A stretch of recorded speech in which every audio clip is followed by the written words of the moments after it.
বিশ্বনবীরে গালি দেয় পাগল বলে, আমাদেরকে গালি দেয় রাজাকার বলে। বিশ্বনবীরে গালি দেয় মাজনুন বলে, আমাদেরকে গালি দেয় যুদ্ধাপরাধী বলে। যুগে যুগে এই গালিগালাজ আছে না নাই? কিন্তু যারা ইসলামের পক্ষের শক্তি, এখন কি কাঠমোল্লা বললো না রাজাকার বললো, এগুলো দেখার সময় তাদের নাই। তারা ভয় পায় একজনকে, তিনি কে? আল্লাহর কাছে যে মাথাটা নত হয়, পৃথিবীর কারো কাছে ওই মাথা নত হয়।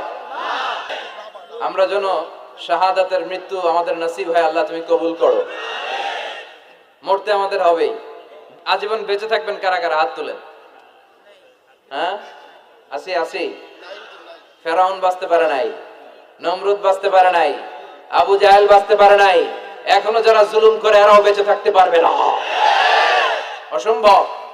জুলুম যারা করে তাদের পক্ষে আল্লাহর কোনো সাহায্য নাই। আর যারা মজলুম, যাদের রক্ত জমিনে লাগে, ওদেরকে আকাশ থেকে সাহায্য পাঠায়।